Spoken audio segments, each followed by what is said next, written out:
All right, folks, this is Retro Reload. I am Dash V, at least for the time being. With me today, I've also got Tyler Pugmire. Hello. Got Red Blaze. Hello. We've got Jeremy, also known as Fighter Pilot.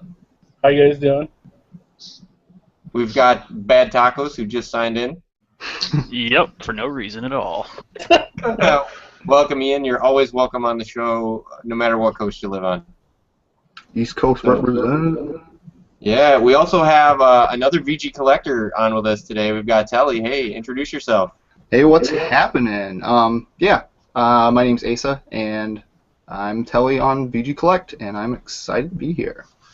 Awesome. We're excited to have you. Always hoping to have new friendly faces on. So we might also have Elizabeth on a little bit later. She's going to try to join us, so hopefully she is able to make that happen. We've got some interesting topics lined up for you guys. But first, as always, we will go with the news, and I believe that Red Blaze, you have our news items today. Yeah, I got 3 items. 2 are pretty short. First off, have you guys heard of the game Freedom Planet? No. Negative. Can't say I have. It originally started off as a Sonic the Hedgehog fan project, and where they decided to go and take it and actually make it its own thing, give it their own original characters. If you haven't played it, you should check it out. It's on Steam right now, but what this article is about is the Wii U version being delayed right now indefinitely until bugs are fixed. Oh, wow. Which I thought that it would be pretty interesting to bring up because you don't really see that much nowadays. Yeah, just throw it out there and patch it later. Yeah. So I respect him for that, actually. Yeah, I guess that's. I mean, it's a good decision. You know. Was it going to be Steam and just Wii U, or were they planning on other platforms for it? As far as right now, that's all that was being planned. Yeah. But yeah, I mean, it's classic. It's basically a classic 2D Sonic-style game that's different enough that it holds its own. What's the name of the game? Freedom Planet. Pretty much on it. Nice. But yeah, it was originally delayed a week last week, and where they just came out and said that it was delayed indefinitely for now. Yeah, you know what happened, right? At first it was like, oh, hey, look, you fell through the world. That's really weird. Why's that happen? Well, I don't know. It's probably something small. We'll fix it in about a week. And then they get in the code and they go, oh, crap. Well, no, it was actually game freezing because of the cutscenes. Ah. I wonder if it was like something to do with the video driver there. You know, because you've got the handheld screen as well as the one on the other one. Well, it's also interesting because they got story mode and then they got classic mode right off the bat, so you can either play through it with the story, or you can just go through and play level to level. Actually, from what I understand right now, you can't play through it at all, right? It starts to show you a movie and then it just dies. Well, like I said, that's if you choose the story mode. Pretty. So don't choose the story mode and then you're all set. Don't have a purpose for playing and you're fine. Just be like Days of the Atari. But like I said, they delayed it for now, and it's actually something that I think should be noted. Yeah, that's definitely pretty interesting. Hopefully, delayed indefinitely doesn't mean that they just gave up on it. Hopefully they actually are able to resolve those issues. Yeah, they said that they're definitely going to fix it. Oh, cool. They just don't know how long it's going to take, is basically what they're saying. Mm-hmm. Nice. Yeah. What other news items we got? All right. How many others play Splatoon? Not yet. I assume to get a Wii U. No. Well, anyways, they have these little events called Splatfest, which are kind of popularity votes, and where this time they are doing Autobots or Transformers that you can choose from. So Interesting. I saw this earlier today, and where it was just something that came out of really nowhere. Since the other two that they had before were roller coasters and water slides, and what was the other one? Yeah.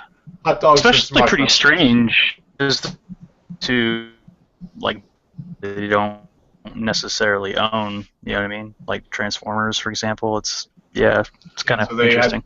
So they obviously worked out a deal there. I did notice, speaking of Splatoon, that I noticed this tonight actually. It's available for download, the demo for free again for the next couple of days. Oh, Splatoon? Download? Yeah, there's a free demo on it. Yeah, they're I'll have to doing. download that and never play. That's what I did. That's the way. Yeah, Just so I have it, you know? the summer test fire. They do it at some weird times when they do it. Interesting. Any other news topics? Just one more, and that's got to do with the recent Resident Evil 2 remake unveiling. Yes. We can go ahead and jump into that right now. Why don't you go ahead and give us the lowdown on what happened there? Well, first off, a couple of weeks ago, I heard about a fan project called Resident Evil 2 Reborn, which was a fan-made remake of Resident Evil 2 in the Unreal 4 engine. That they took the camera perspective from Resident Evil 4 and applied it to Resident Evil 2, and it looked great. And then Resident Evil 2 got the remake announced last week. And of course, they sent a cease and desist order to the fan project. However, what they're doing is that they're planning on flying out the team from Resident Evil 2 Reborn to go and help with the ideas for the remake. I think that's definitely pretty cool. I think you hit on it a little bit earlier when you mentioned the thing that was kind of like a love letter to Sonic, but they decided to kind of make it their own thing. I think fan projects are cool and fun and that kind of stuff. I'm working on a secret project I'm not going to talk about yet. That's kind of a fan project. But one of the things you got to keep in mind anytime you work with these is that basically like they can shut you down at any time because you're dealing with stuff that's not at the core of it. The core of the stuff is not yours. Even if you're writing the code or redoing some of the graphics, I mean some of the game mechanics, just the franchise popularity and everything. You're basically borrowing somebody else's work and making a derivative work from it. So you need to go into that knowing at any point, number one, you give up any idea of making any kind of money off of it ever.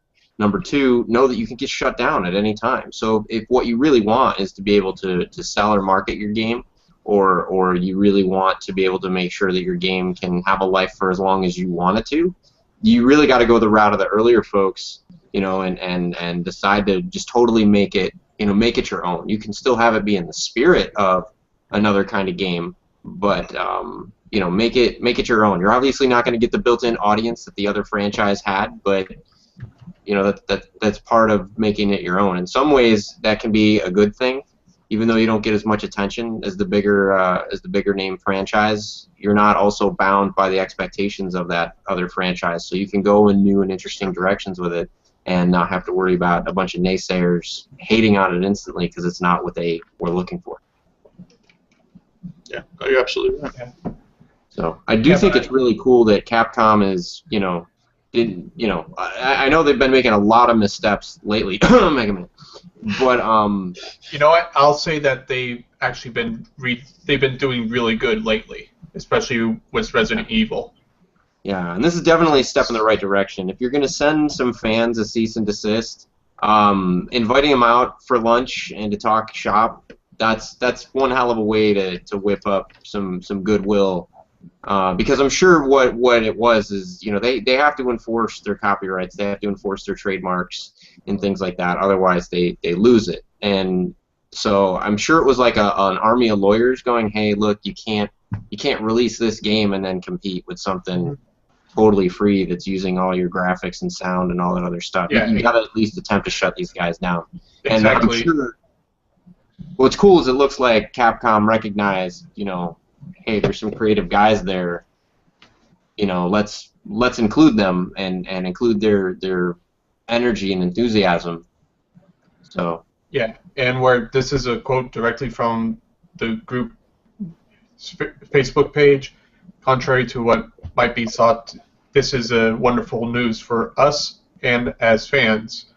We are happy that Capcom has decided to take the lead of the project and to develop and remake awaited for years by everybody. Nobody could bring back to life the masterpiece of 1998 better than the creators themselves. Meanwhile, as developers, we are honored to announce that we've been officially invited to meet Capcom. that's pretty cool. I think that's going to be a hell of an experience for all of those folks, involved. It'll certainly be one hell of a resume piece. Not everybody can say that, they did a fan project in their spare time that led to them going to a AAA publisher and throwing them some ideas for their next Plot AAA twist: no interpreters. Oh, I had plot a, twist, but they actually talk Sorry. English. Oh, I was going to say, and forgive me for my ignorance, but I was wondering what the difference was between the Resident Evil remake on the GameCube, how that was different than the PS1 version, because I'm wondering now that they're bringing in these additional people, if it's maybe not so much going to be a remake, but maybe a reimagining in some way. But I don't know how different the two versions of Resident Evil 2 were from each other. I don't know if it was just a simple port or if they spiced up the graphics like the first Resident Evil remake. Yeah, it's basically like the first Resident Evil remake. They used the same engine from that to redo it. Right. Well, they actually, and I can maybe a little bit later I can run down and get my other copy of it. But I have Resident Evil. This is the director's cut. We'll get into a little bit later why director's cut is total bullcrap. Like this is actually the crappiest version of the game for the PS1. But more on that later. Basically, I don't know if you guys can see the level of the graphics and stuff on the back there. Let me try to get it without glare. But it's probably can't see because the camera won't focus on it and everything. But obviously the graphics were way better. But in addition to the graphics being way better, one of the things with the original Resident Evil was that it had full motion video cutscenes. Kind of like 3DO and CDI, right? So this was live actors, MPEG video, and you were basically, watching like little movie scenes intercut with parts of the game, which was like 3D polygon stuff. One of the things that they did in the remake was they made everything fully CG, including all of the video cutscenes and stuff. And what that did, hang on, let me highlight a bit. Red Blaze, hold it, keep it up. So there's Red Blaze holding up, and you can kind of see the graphics. Huge step up. What was really awesome about them going with completely CG for both the video as well as the gameplay was that they could seamlessly go in and out of full motion video sequences without you really being able to tell. So it was really, really well done. Versus on the PlayStation 1, it was kind of jarring, like just how different things were. You'd have this, really bad, horrible, campy acting video. It almost looked like somebody's like film project from school. One of the people that flunked, and then you'd go into the game, and the game would, just totally wouldn't work. So way better voice acting. The CG definitely beat hands down the full motion video from the previous generation, but then they did kind of do a reimagining. They added a whole bunch of different modes to the game that you could unlock as you beat the game multiple times. So you could play it with like items rearranged with specific missions for going through rather than like the actual story mode and that kind of stuff.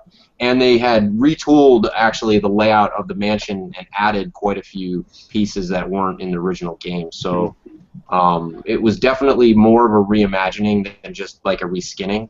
Yeah, I'm wondering if those the CG movies were also because of the limited capacity on the GameCube 2. I don't know what GameCube compared to PS1 is in terms of storage, but maybe So that was the another reason GameCube why. Doesn't Yeah, matter. it has two discs, right? The GameCube was actually interesting bit. I'm glad you brought that up. The GameCube was actually more powerful than the PlayStation 2, However, it was also more expensive to develop for. So what was I believe, I want to say, I know that Resident Evil 4 did this. I don't know if Resident Evil Remake did it or not. I'd have to go back and look. But in Resident Evil 4, the CG cutscenes were actually rendered by the GameCube hardware in real time. So what was really cool is if you beat the game multiple times, you could get like different costumes and different weapons and stuff for your characters. What was really cool is when you would go into a cutscene on the GameCube version of Resident Evil 4, the real-time CG would actually render the characters with the same costumes and the same weapons that you actually had that go around, which is really cool. It made it, again, seamless. But if you played that on the PlayStation 2, then what would happen is when you go into those cutscenes, the PlayStation 2 actually had canned versions of those cutscenes that would actually play. So you'd start out with like in a fedora and like a white cape, and then suddenly, you know, he's like in army BDUs while it's going through the cutscene, and then he's back in the fedora and a cape, and it was kind of jarring. Yeah. I'd be on the phone with that one chick and have the same clothes too, the BDUs. Yeah. Yeah, that was a cool feature that they had for the GameCube version, at least. Yeah, I don't remember if the first two because there was two that they actually did. There was Resident Evil 0, and then there was Resident Evil 1 Remake. And originally, what was supposed to happen, Nintendo had signed a deal with Capcom where Capcom was supposed to remake every game in the series up to that point. They did. Wow. Well, as far as the main series. For the GameCube. Now, they did re-release every game, but they only actually did the Resident Evil Remake treatment to Resident Evil 1. Okay. And they were supposed to did that was because the sales of the GameCube were so much lower than expected. Capcom met the letter of the contract. It re-released all the games for the GameCube, just like it promised it would. But it didn't bother investing the resources and the manpower into fully upgrading all the graphics and stuff like what they're going back and doing now. Mm-hmm. I think with that deal, didn't they also release some other games that weren't Resident Evil? I think that Beautiful was Joe. different. Or was that the same? Different that was deal. A different thing. Oh, okay. That basically they would release like 6 games. Exclusive, yeah. Yeah. And where, as far as I know, the only one that there was 2 different things with that.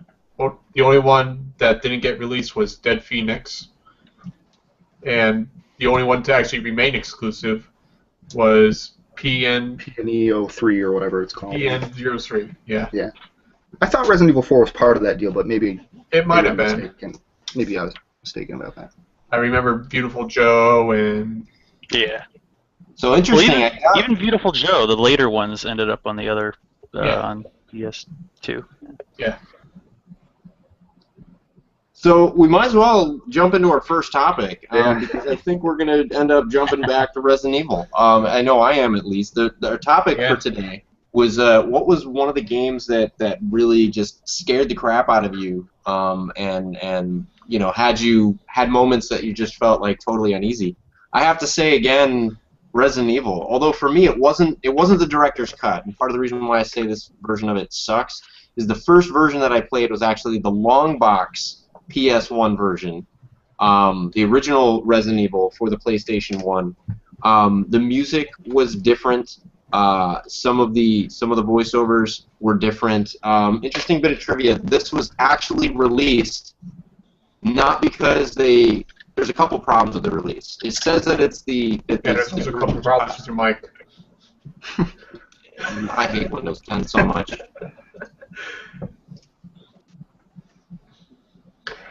All right, is it back? Yes. Yeah. All right. So one of the first problems with this is it claims to be the director's cut because it was supposed to include the uncut version of the opening sequence. There's extra footage in the original opening sequence that a bit more gore. They get attacked by zombie dogs, and you actually get to see the zombie dog's face get like shot apart and things like that. There's a scene where they pull up a guy's hand, which is holding a gun, and you find that the hand is not connected to a body. They cut that back a bit. There's lots of things like that it was supposed to be in this version of the game, but it was an oversight. When they QA tested it, they never double checked that they dropped in the new uncut footage, so they just re-released the game with the old footage because nobody noticed until after it went to Gold Master. Lame. The other thing is that the music was mostly redone because the music in the original, the person who got the credit for composing the music is not actually the person that composed the music. Nice. So rather than credit him, when they released the director's cut, the guy that claimed credit for composing the music of the original actually composed the music for this one, and it's worse than the music from the original. So I only own this version of the game because it's the only version I've been able to find. But if I can find the true original with the better music, there's really no reason to own this one. This one's pretty much a waste. Well, if you played both of them, the problem is since I've played both, obviously I think the first one is better. The music was a lot more actiony, a lot more thriller, action thriller like, B-movie style. The music in this one is like a bad porno. It's like really, it's like really weird, bizarre, like. Why am I listening? Yeah, why am I listening to and then like showing you like all these SWAT team members, right? I'm like waiting for them to like rip their clothes off and do like you've been bad. So, but I gotta say though, when I played this game at my uncle's house, this game scared the living crap out of me because. Number one, I was a kid, so I was scared by zombies and all that crap. But number two, like, when we got to the first part where you round the corner and the zombie's, like, munching on that dead body, and then the head, like, falls down and turns over, okay, that was it. I was done. I was like, holy crap, I need to put this game down. I can't believe they just showed that in a video game. Oh, my gosh. All right. So, Do you know how old you were? Oh, jeepers. I want to say mid-teens, like early to mid-teens.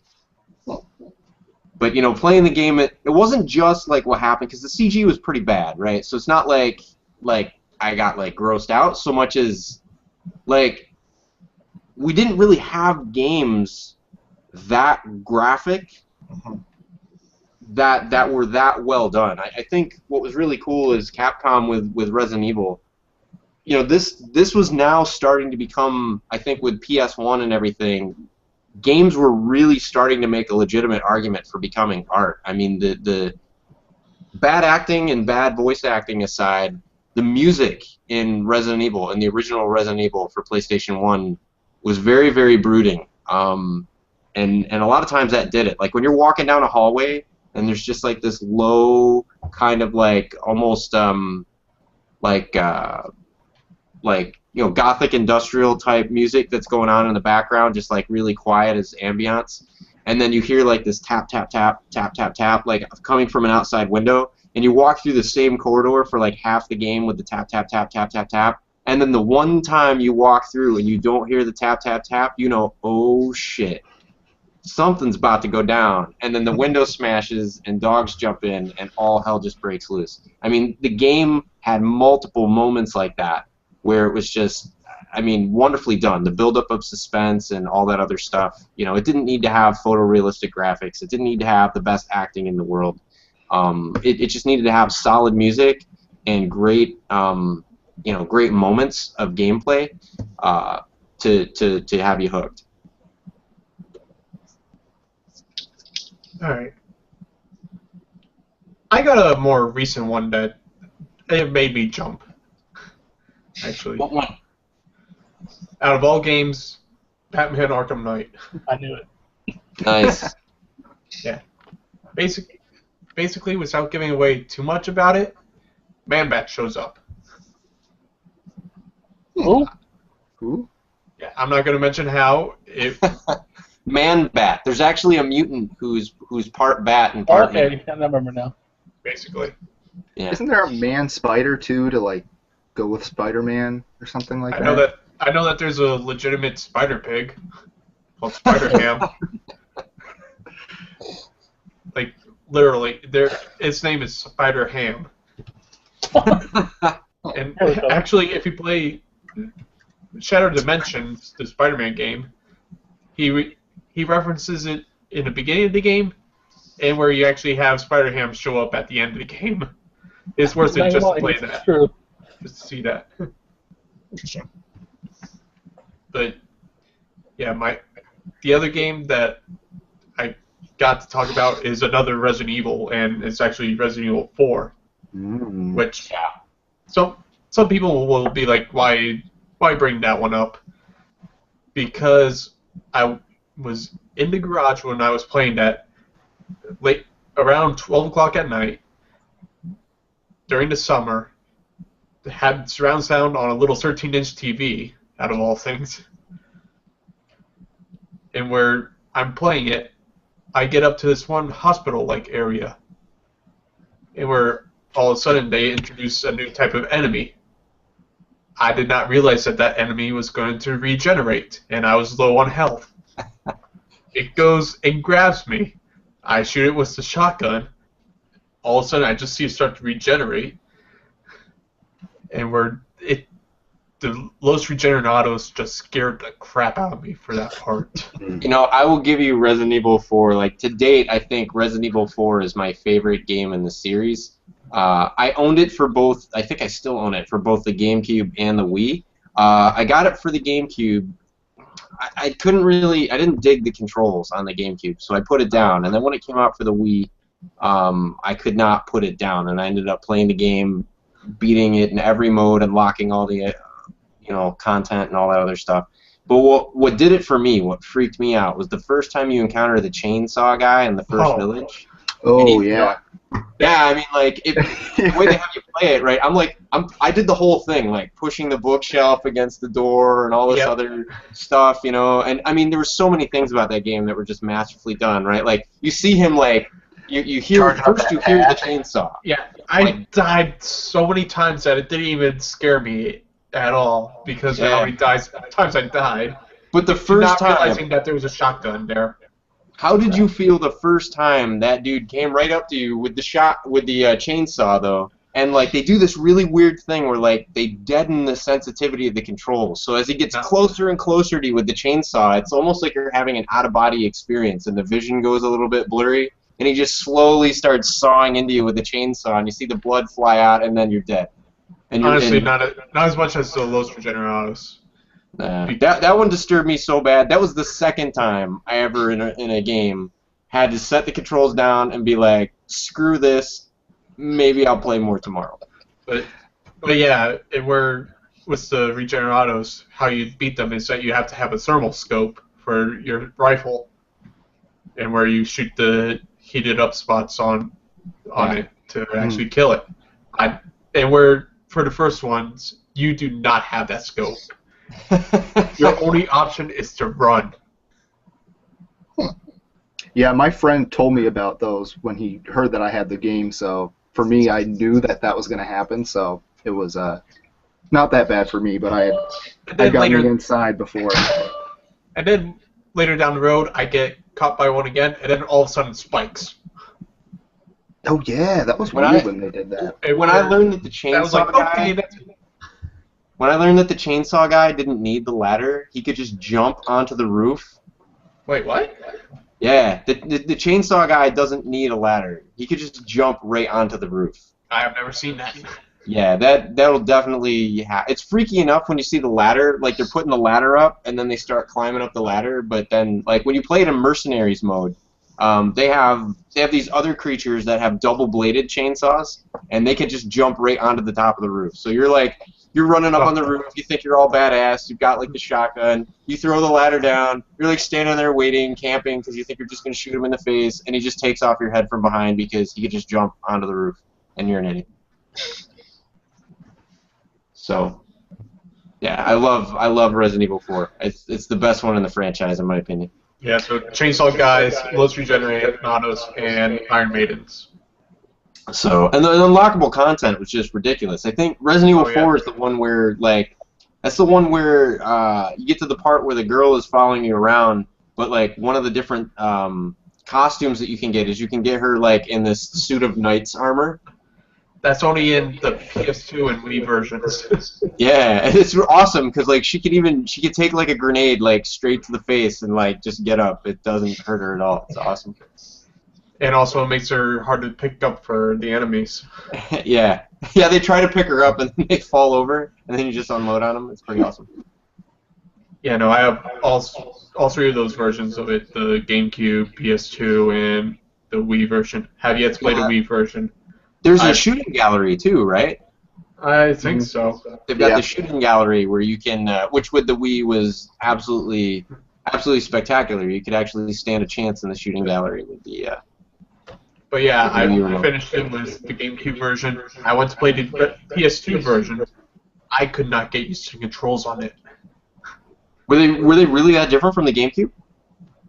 Basic. As far as I know, it just felt so foreign on the PS2 controller. So anybody that's bypassed the Wii version because they don't like the Wii controls, you can use your GameCube controller to play the Wii version. And the classic controller. Yep. So anybody that has held off or boycotted the Wii version because they think it's only waggle controls, it is not. So get the version that's higher res and true widescreen and enjoy. I've heard it's pretty good on the Wii. Resident Evil. It's great. It's one of the great games for the Wii with the motion controls like that actually uses it. Yeah, I would say the two best Wii games control-wise, Metroid Prime and Resident Evil 4. Well, if you're talking motion controls, yeah. Yep.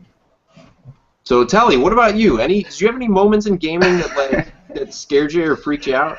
Oh man, so I talked about this on the forum.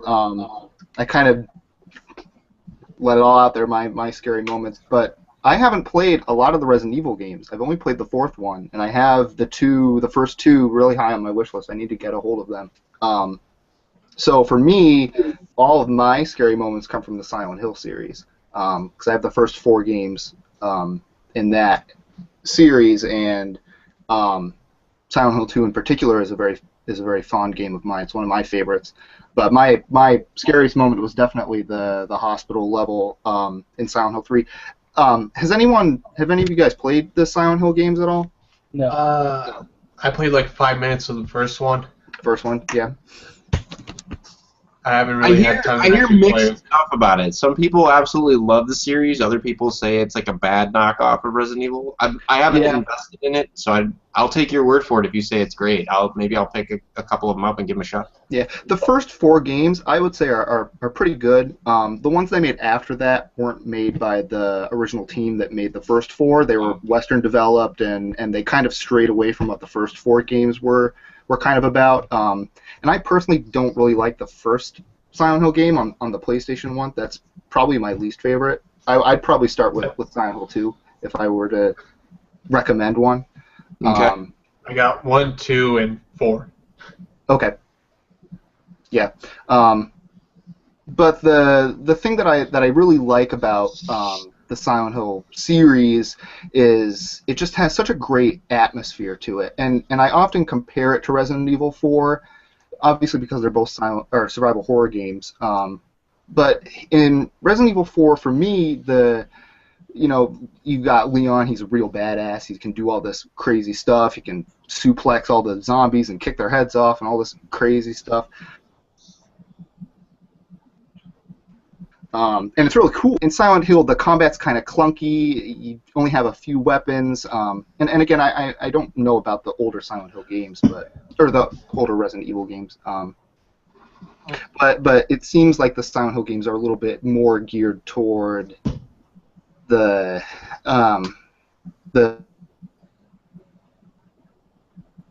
intricate story. I don't know. I guess it's kind of hard to explain without having played them, I guess. Anyway, if I kind of went off on a tangent there, but the reason why I really like not loud on Retro Reload. Just gonna, do whatever. Because it's such a even though it has a really good story, it kind of loses the story if you take it out of the game story because it's survival horror and you need to feel that anxiety and that tension when you're playing the game. And that's really that, you know, at least at time, it can be a really cool experience if you. One Hill 3, the hospital level was absolutely terrifying to me. It's probably the most scary level out of any of the Silent Hill games. It's just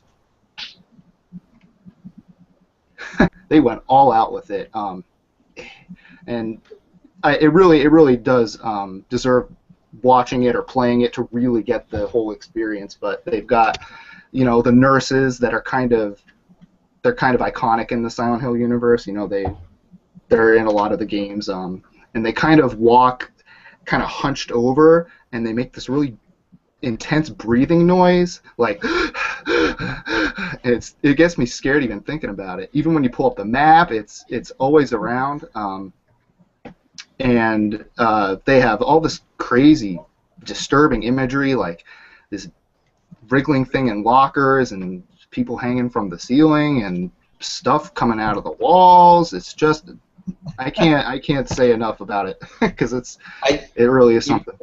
Yeah, and if you want, go ahead. I'm gonna say if you want to see some of the most weirdest endings you'll ever see, look up the alternative endings for Silent Hill games. Yeah. Oh yeah. Like one of them, it was all controlled by a dog, right? Yeah. Yeah, that's Silent Hill 2. I like your Parasite Eve game that appeared out of nowhere, by the way. Yeah, that's one I gotta get around to playing. So that one is, I've seen the opening sequence to that like a billion times. I've even played the first 15 minutes of it several times. I gotta get more than 15 minutes into it. That game should really get a remake. I think we're not likely to see one, mainly because I didn't realize this, but Parasite Eve is not. They don't own that property. They had to license that property. Oh yeah. Yeah. So it's based on a series of books, and so which is why the third one. A lot of people don't know that there's a third game in the Parasite Eve franchise. But there's. If you ask people, there's only 2 games. Yeah, it's called Third Birthday. It's for the PlayStation Portable. Yeah. And it I've does. heard of that. Yeah, it does have Aya. I think Aya Bray is her name. But yeah, so it's the same main character. It's the female lead, but they take it out of the Parasite Eve universe officially, and I think that was how they got around the licensing. Yeah, that's also why it took a while to release on not virtual console, but like on PSN and stuff like that, because people have been asking for it for like 5 years, but they just haven't been able to get the license until recently to even republish the original game. Yeah, I mean that's definitely a series that I'd like to see remade. Oh yeah, oh yeah. So you reminded me, Telly, when you were describing the hospital scenes in Silent Hill of the high school scenes in Fear 2. Mm-hmm. I played the demo for Fear 2, and that was the first time a game's demo ever like freaked me the hell out. Not only was it, you know, everything I'd expect from a Resident Evil game, but like cranked to 11.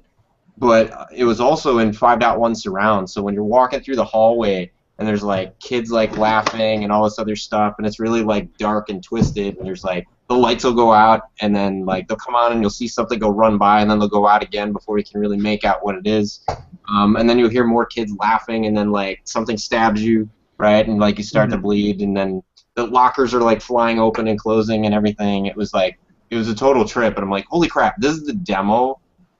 So. Yeah. And I should mention that in Silent Hill 3 just had amazing difficulty level. For me personally, the whole game I always felt like I was going to run out of ammo. I needed to run by most of the enemies. That really helped to make it kind of a scary experience. Because if I just had, you know, a ton of bullets, could just mow down everything in my way, it probably wouldn't have been that scary. But I usually had to run by everything. No, you're absolutely right. In fact, you might enjoy. I don't know. Have you beaten Resident Evil 4? Yeah. Okay. What did you think about? I definitely saw what you said. I think the first time I played through Resident Evil 4, same thing. Like I'm going from like section to section, just hoping to find a clip of ammo or Yeah, that something. happened to me. Because, Yeah. yeah, but once I beat the game and you go through it a couple times, you get better weapons and you figure out where things are, and even some of the modes give you just more ammo. As soon as you have the infinite rocket launcher, you're not going to care about any other weapon. I would always shoot the zombies in the foot so they'd fall on the ground, and then I'd get out my knife and just knife them a bunch of times. But I learned that earlier on, and then I used it when I went to play it again. Yeah, I noticed the second and third time that I played through it, it was a totally different game. You know, because like just the addition of more powerful weapons and more prevalence of ammo. Like it went from like I'm scared of the boss to I'm gonna totally whoop your ass. Yeah. You know, and it was kind of neat because it was on the one hand you got this survival horror game, and then once you beat it, it's almost like your reward for beating this like super scary, super tense game is now you can just own the game. You can just put the smack down on everything in the game that just had you scared crapless, and it just becomes a totally new. Even though it's all the same levels, all the same characters, it's just a totally different experience. Yeah. No, and when I would replay Silent Hill 2, that definitely happened to me. I was able to kind of understand where all the ammo was and what I needed to do with the bosses, and it definitely became a lot easier. So it definitely happens in those games too. But I haven't replayed Silent Hill 3 yet, so I need to do that. To see you've encouraged me to give the Silent Hill series a chance. I think what I'll do is there has been remakes of those games, HD. Yeah, I'll I probably wouldn't recommend those. No? It's a long story, but the development company or the people who remade those games did a lot of changes to them. They replaced some of the voice acting in it, changed around the music, the graphics. They really tampered with the games a lot. And so if you're playing it for the first time, it may not, since you wouldn't know what the original stuff had looked like then, and it probably wouldn't be, that much of a big deal. But you can get Silent Hill 2 on PC and for the original Xbox and the PS2. Yeah, as well. Wasn't it also like completely broken when it first came out? Oh yeah, there's a lot of bugs with it. They had to release a huge day one patch to fix a lot. For which one? They didn't even fix it, from what I remember. It was a mess. It really was. The remakes were not good, but. So Red Blaze, I'm not going to mention your ever-growing tower games, but I noticed. I told you. I see what you do there. I did want to ask you though, Red, how much do you think playing on a 13-inch television contributed to the fear that you felt while you were playing Resident Evil? I think it was more that it was night out. I had the lights off, and just everything was just illuminated by the glow of the TV. Well, I'm just thinking, like, with a TV that small, right? You're like leaned in, No, I was about as far away as I am from my monitor right now. Yeah, and for me though, gaming nowadays, right? For me, gaming that's pretty darn close. I'm used to gaming on a couch like 14 feet away from my television. 14 feet. It's a 55-inch LED. I can't. If I sit any closer, then the pixels will stab my eyes out. Yeah, but I mean, I got my 39-inch there, and where I was on my bed playing Arkham Knight, and man, that still scared the shit out of me.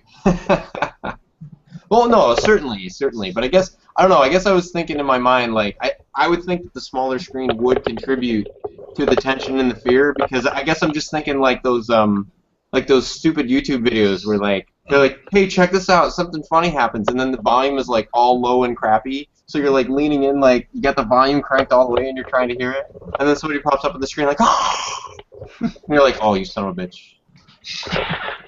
Am I the only one that's seen those YouTube videos? I don't look those up. I don't think. Yeah, I've seen those. I'll put a link to one of them in the little doodly doo. I love the classic one with the car driving off into the distance. Like it kind of disappears behind a tree, and then like the zombie face. Yeah, that one's ancient. That's probably from like from the mid '90s. Yeah. They got another one where you have to it's like a little old Atari game, like you're trying to maneuver somebody through the maze. Yeah. And then it gets like smaller and smaller, and then it's like whether you touch the wall or not, there's one point in the maze that when you get there, it's like ah. but like by that time you're like, Yeah, you're Yeah, concentrating on that's the good, game. man. All your attention is like, yeah, maneuvering the dot around, and all of a sudden it pops up. yeah. So Ian, what gaming moment for you? Was it Resident Evil or was it some other one? I never really got into the Res games. For me, I'm trying to think. Recently, I don't know, maybe earlier this year, I played System Shock 2, and basically, like within the first 10 minutes, I just uninstalled the game. Just like, good night, I'm out. Wow. Like, No kidding. yeah, it's just like I don't do good with horror games. Like, I just don't like. I don't know, because the level of immersion is just there where I just can't handle horror games in general. So like, I forgot what the they're not called splicers in System Shock. What are they called? I don't know. They're basically splicers if you've played the BioShock games. But anyway, so they're kind of like these augmented, people. So you hear like scream, you're kind of going through these, dark hallways, and you hear like weird screaming and weird, creepy sounds. And then you just turn around because I hear something coming up behind me, and then there it is. It's point blank in my face, and scratching my eyes out. And it's like, oh my god, uninstall. Good night. Yeah. Do not play the Actually, you know what? I do have one more thing to mention. The PT trailer. Yes. I was gonna bring that up. I hated that game. I got about 4 times to the door. I was like, I'm done. I started going where all of a sudden you see you have to go through the basement. I'm like, haha, I know not to go down there. I try heading back, can't do anything in there, and it's like, okay, I know better than this. Turn it off. So yeah, I'm done. And Give up. I never got to play pissed off because I upgraded my hard drive in my PS4 and I can't re-download it. Oh. I didn't know what it was. My friends just play it, so I went through the door one time. I was like, my PS4 messed up. I went in. It kept getting creepier and creepier, and I kind of got really uneasy. I was like, you know what? I'm done. I looked it up on YouTube, and I was like, I'm glad I didn't play that. Yeah. No, I live for stuff like that. Like My God, I'm still pissed at Konami for canceling that. I've woken up before screaming, and my wife's like, "What's the matter with you?" And I'm like, "I just had the most amazing dream. Like I can't sleep the rest of the night. That was the best dream of ever." Like to me, it's like basically the ultimate amusement park, and it was free. When I have a bad dream, it's like I'm twisted like that. But yeah, I was about to say, Hellboy is probably one of my favorite movies, and just having the guy who was behind that actually doing the new Silent Hill, I was excited for it. And then Konami goes and cancels it.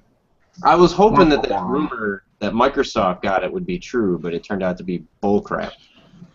Oh, really? Yeah, when they said that amount of money, you knew it was not going to be true. Yeah. So Tyler, what about you? Any games that disturbed you or scared you, made you have nightmares? I had a couple when I was younger. I kind of fall more in with like Ian. I'm not a huge fan of horror games. Yeah. But so compared to what you guys are talking about, mine are going to seem stupid because they are. Duck Hunt? No. So even older.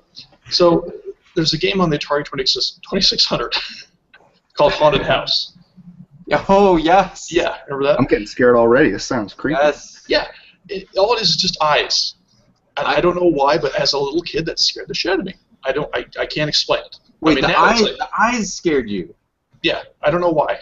The ghost didn't scare you. No, it was just the eyes. Like, just looking around, I was like, I don't know. I was just a little kid, And then so, yeah, I mean, like I said, stupid, but, whatever.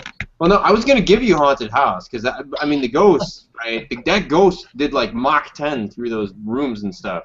So especially, like, if you'd gotten most of the pieces of the urn, and you're just, like, once you'd collected all the pieces of the urn, you have to go back through all the floors and get out the front door. Well, that's the thing. As that got scary. I never made it that far.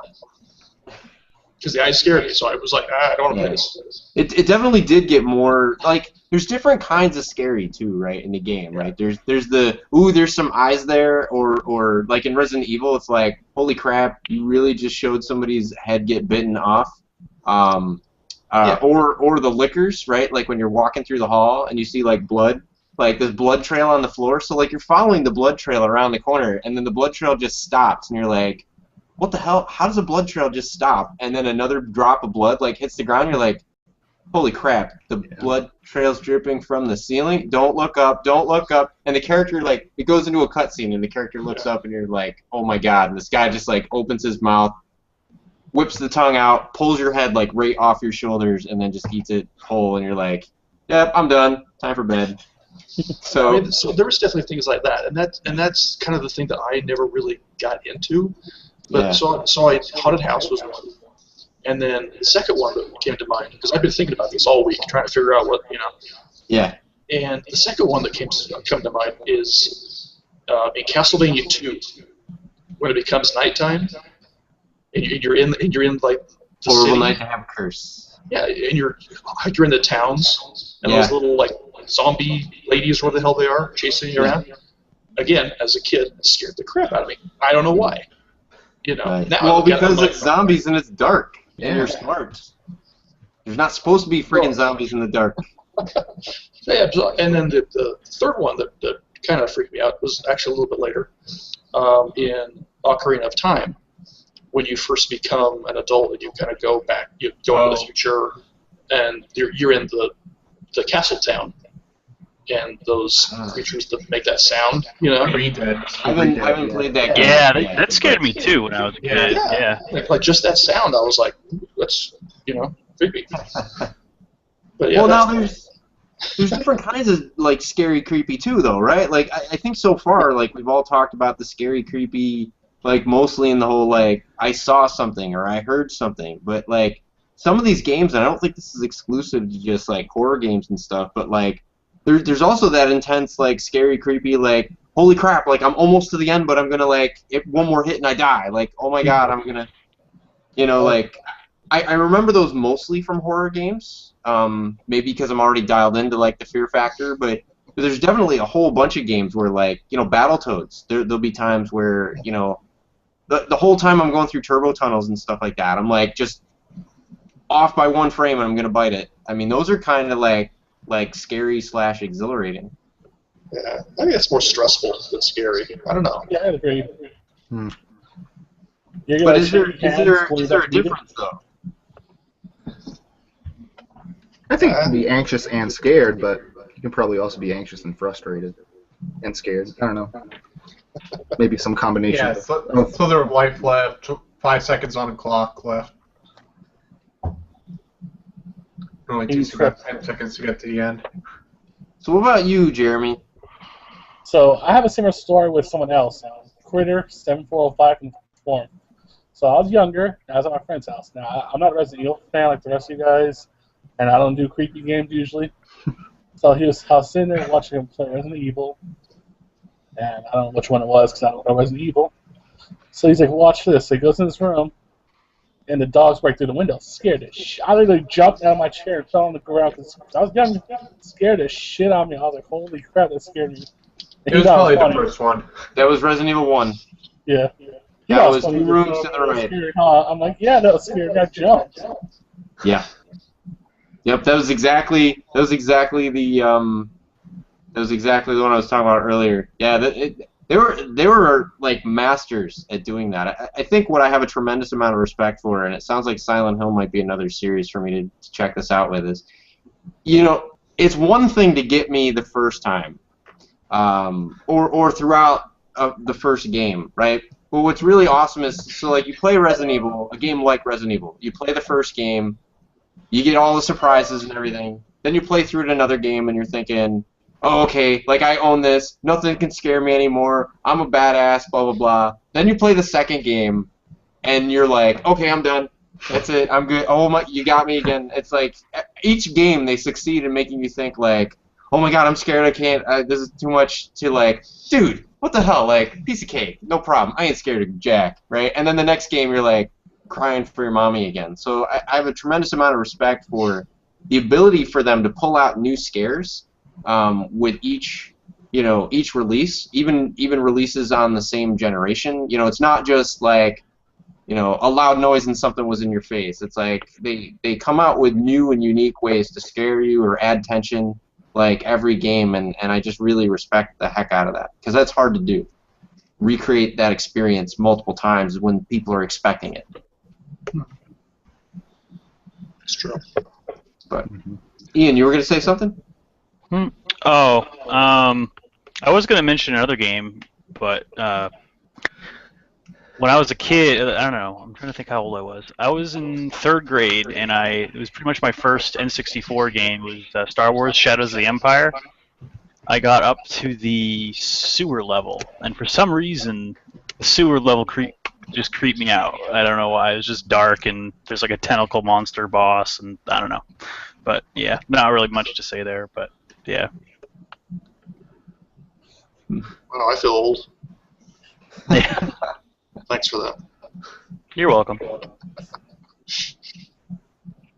So, we started a little bit late, so if we want, we've got about 5 more minutes if we want to bring up any other random topics, or we can close out the show early. I'll leave it up to you guys. You guys want to talk about pickups real quick? I was going to say, are there any games that you think could do good as a horror game in some way? Ace Combat, no. Viva Pinata. All the ghost planes flying through the sky. Exactly. Yeah, that's what I was thinking too. You can shoot them down. Because, I mean, I'll say it right now, Metroid. Yeah, I was going to say, there's games that kind of walk that line, and I think Metroid is one of those games that walks that line and does it very well. I think they really could do something good if they make it kind of like an homage to Alien in a way. Yeah. Yeah. I think they did what they did really well with. Has anybody here played Fusion? The mic just went to crap. Yeah. Alright. Has anybody here played Metroid Prime 3? No. Yes. And beaten it? Close. Okay. Have you... Okay, darn it. There's some really, like... Did you get to the part where where you're in the Federation warships? It's been so long since I played that. Alright. This might be a tiny bit of a spoiler. I won't spoil the ending for you. And don't worry, I've already spoiled myself with it. What I thought they did very, very well in the third one. I think the third one is maybe the closest to it becoming like a survival horror game of any of the games to date. All 3 of the Metroid Prime games for the GameCube and for the Wii, what they did very well was that feeling of isolation. You're the only one. And originally I didn't like the third one because when you start out, there's all these other Federation troops there, and even when you're going places, they're like dropping you off at places or meeting you at places, and I'm like, what the hell? This is supposed to be Metroid. I'm supposed to be on my own. And what was really amazing was, I would say about maybe 75% of the way into the game, stuff goes down, and I got my wish. I was totally and completely alone, and so seeing stuff like, you know, you're in the starship and then it gets hit by Ridley, and then suddenly, you know, like you just see like all the people that you were just talking to get sucked out of a freaking airlock and just drifting by in space, like their bodies just floating as you're walking through what's left of the spaceship. You know, as you're going, trying to save the brain creature, because they finally got into, like, in the third Metroid Prime, they got into like these brain supercomputers and where they come from and why they exist and all this other crap. But to see a brain go from an asset of the Federation to a Metroid, derivative, was pretty damn creepy, because the thing's actually talking to you as the Metroid, like, basically assimilates it. And so it starts to really get dark and glitchy. It was just really... It was really, really awesome.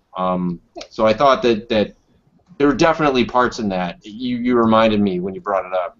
Toward the end of the game, I started getting freaked the hell out, and I did have to play it in, like, controlled doses. So I started out not quite sure that it was a real Metroid game because the isolation wasn't there and all that stuff. But toward the end, I was like, oh hell no, this is exactly. I mean, they basically made a really good case for why she tries to spend most of her time alone. You know, once you beat that third game, you don't ever want there to be periphery characters in another Metroid game again because you don't want to see the same thing happen.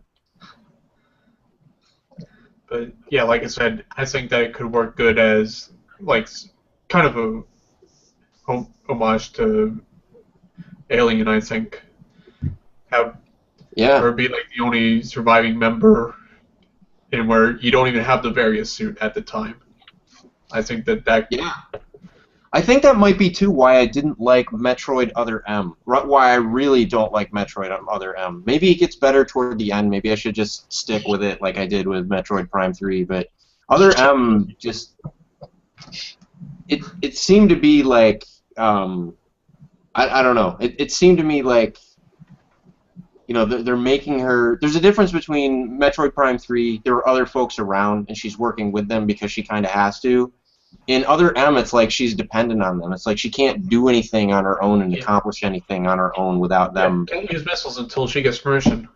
Right. I mean, it just didn't seem to work at all. So I'm with you. I'd rather see it go more the Metroid, like the ending, you know, the end parts of Metroid Prime 3. Like, only give us a whole game where it's like that, than go in another Metroid Other M route. I don't want to see any more Metroids like that.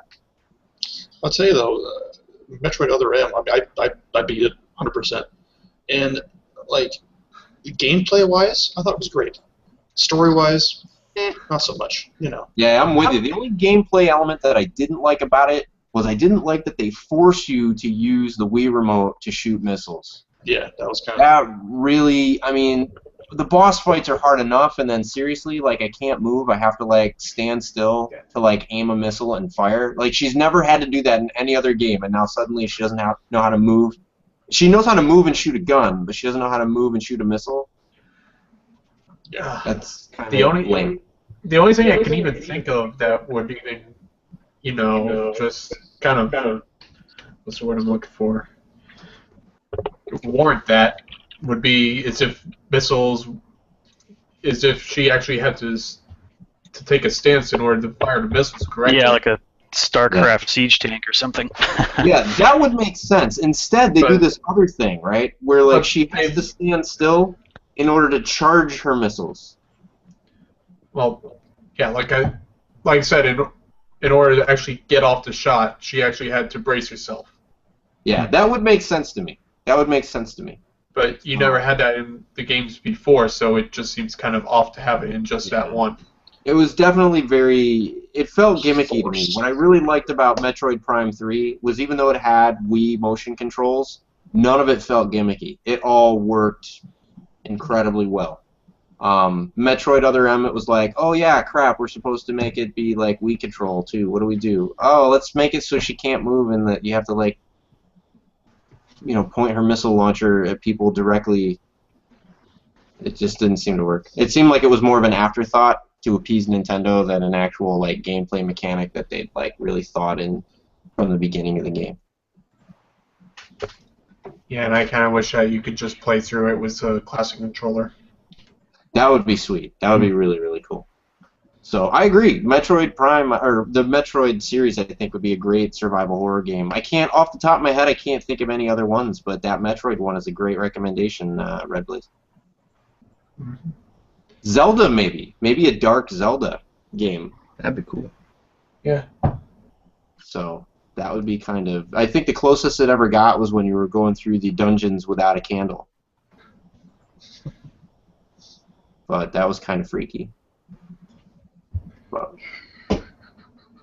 Alright, folks. That is time. This has been Retro Reload. Some really cool games to check out. If you haven't checked out Resident Evil or you haven't checked out Silent Hill, we got some pretty solid endorsements for those. If you want more of an action fix with a touch of isolation and maybe some survival horror stuff, check out Metroid Prime, especially the third entry in the series. Definitely good games. And if you just want a moment where you get scared to crap out of for one scene, play Arkham Knight. Lots of good things about Arkham Knight. My brother-in-law loves that game. Can't get enough. I'm tired of Forget the taking haunted calls. house. And if you're just scared of eyeballs, play some old Atari 2600 Haunted House. So, folks, this is time. Tune in on Thursday for Thursday's show. We'll be back with some fresh topics for you. Take care.